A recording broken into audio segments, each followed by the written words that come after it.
The image of a royal wedding often brings to mind glittering crowns, flowing gowns, and a promise of fairy tale love. We picture golden carriages rolling through cheering crowds, cathedral bells ringing, and a bride smiling beneath her veil. Pause. But beneath the gold, behind the velvet curtains, history whispers something far darker. Imagine a young princess, barely 14, draped in jewels so heavy she could hardly breathe. She is not walking into a life of love. She is walking into a cage of politics, ritual, and control. In the great halls of Europe and Asia alike, marriage was rarely about affection. It was about alliances, bloodlines, and power. And to secure these unions, monarchs enforced rituals that today seem unthinkable: humiliating public bedding ceremonies, forced child marriages, grotesque fertility tests, and incestuous unions designed to preserve a dynasty's blood. Pause. Lower voice. This is not the polished history we see in royal portraits. This is the disturbing truth. The rituals that turned royal marriage into a stage for suffering, politics, and spectacle. Tonight, we peel back the silk curtains of history's grandest weddings and reveal the shadows that shocked the world, both then and now. Linger. To understand why such rituals existed, we must step into the mindset of the past. For monarchs, marriage was not about love, it was survival. A king's union could determine the fate of empires, prevent wars, or ignite them. Bloodlines were sacred, alliances fragile, and queens were often treated as pawns on a chessboard of dynastic ambition. In medieval Europe, marriages sealed treaties more strongly than signatures. In ancient Egypt, pharaohs married siblings to keep power pure. In Asia, young princesses were sent as political brides across thousands of miles, their lives uprooted forever in the name of empire. Each of these cultures developed rituals to display power, ensure fertility, and prove legitimacy. Pause. But behind the ceremonies was something darker. Fear that without heirs, dynasties would crumble. Fear that a foreign queen might betray her new kingdom. Fear that the gods themselves would punish a broken vow. And so, weddings became less about love and more about survival theatre. Dramatic performances where brides and grooms often had no voice at all. Pause. Few traditions are more unsettling than the public bedding ceremony, practiced in parts of Europe for centuries. It reduced one of life's most private moments to a spectacle of power. On the wedding night, newlyweds were escorted not quietly, but before an audience of nobles, courtiers, and sometimes even townsfolk.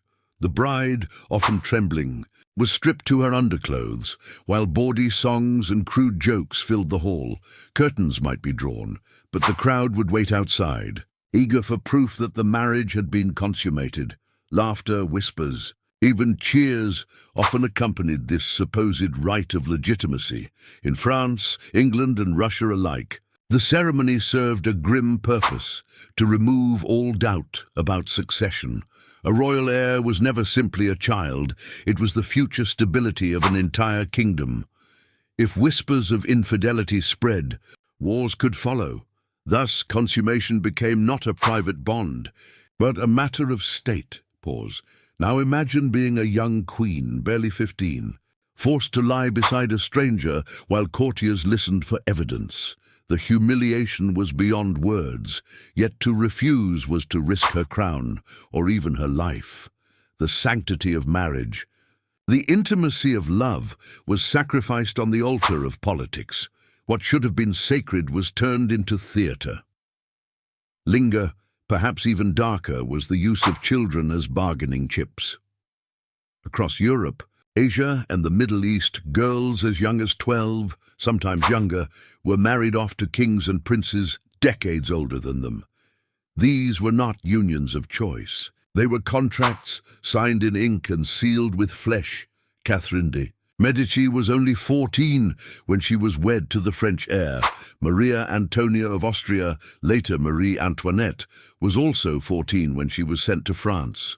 In Spain, Portugal, and the Ottoman Empire, countless young princesses shared the same fate. Many did not even understand what marriage meant until they were thrust into chambers that marked the abrupt end of their childhood. The reasoning was brutal. A younger bride could bear more children, securing the dynasty's future, but behind this logic was cruelty.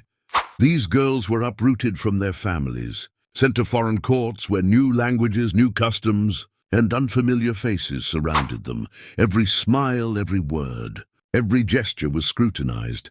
Their value was reduced to fertility and obedience. They were isolated, vulnerable, and always on display. This ritual of child marriage was not simply tradition. It was a system of control that turned princesses into pawns, their innocence sacrificed for treaties, their childhoods erased by empire. Pause. Perhaps the most unsettling ritual of all was incestuous marriage. In dynasties obsessed with purity, siblings and cousins were compelled to wed. Ancient Egypt was notorious for this. Pharaohs were worshipped as gods. To marry outside the family was seen as tainting that divine essence. Ptolemy II married his sister Arsinoe II, celebrated as the sibling gods. To the people, it was sacred. To modernize, it is chilling. Centuries later, European dynasties repeated the same pattern. The Habsburgs of Austria and Spain married cousins for generations, determined to keep rival bloodlines from their thrones. But in preserving power, they destroyed themselves. The Habsburg jaw, a grotesque deformity caused by generations of inbreeding, left some heirs unable to chew their food. Others suffered infertility, miscarriages, or died young. By keeping their bloodlines pure, these rulers condemned their dynasties to weakness. For the royals, there was no escape. Imagine being raised to believe that your destiny was to marry your cousin or even your sibling. Love and desire meant nothing. What mattered was the blood, preserved at any cost. The ritual of incestuous marriage is a haunting reminder of how far rulers would go to preserve control. In their obsession with purity, they carried the seeds of their own destruction. Dynasties crumbled, leaving only the scars of suffering written into history. Pause. As shocking as these rituals were, they did not go unquestioned. Whispered scandals spread faster than royal decrees. When a queen failed to conceive, blame fell squarely on her shoulders. She could be mocked, cast aside, or even executed. Child brides often endured fates just as cruel. Many died from difficult pregnancies, their bodies unready for motherhood. To foreign courts, their deaths were diplomatic disasters. Treaties faltered, alliances dissolved, and monarchs scrambled to replace the bride with another. Public outrage simmered. Pamphlets mocked the excesses of royal weddings, portraying kings and queens as grotesque figures consumed by lust and greed. Rumors of illegitimate heirs, whispers of incest, and scandals of cruelty became fuel for rebellion. In France, resentment of these rituals helped ignite the fury that erupted in revolution. Elsewhere, incestuous dynasties collapsed under the weight of their own genetic curses. The very rituals meant to preserve power often exposed its fragility. Instead of strengthening thrones, they revealed them as fragile constructs built not on love, but on spectacle and fear.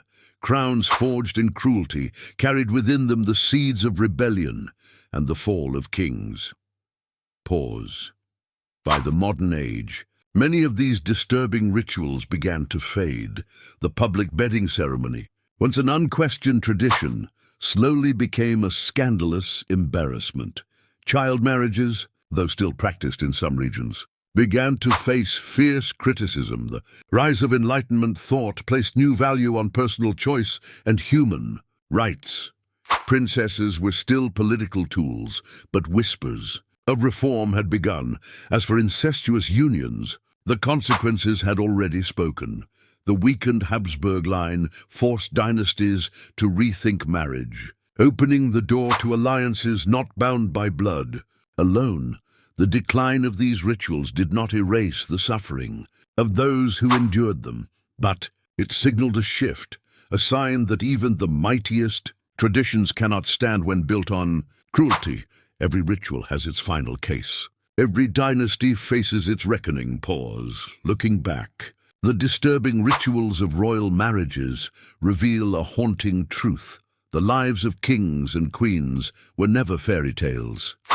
Behind the jewels and glittering ceremonies lay fear. Fear of losing control, fear of losing heirs, fear of losing everything. These rituals were meant to protect dynasties, yet again and again, they achieved the opposite. Bloodlines weakened, scandals festered. People rebelled. Myths of invincibility crumbled. History whispers a warning. Power preserved at the cost of humanity cannot last. The incestuous unions of the Habsburgs, the suffering of child brides, the humiliations of queens, all prove that cruelty cannot build a lasting throne. Pause. Slowly. So when we watch the glittering pageantry of modern royal weddings, it is worth remembering the shadows that linger behind the silk and gold. They remind us that every crown has a price, and history never lets us forget the cost. Long pause.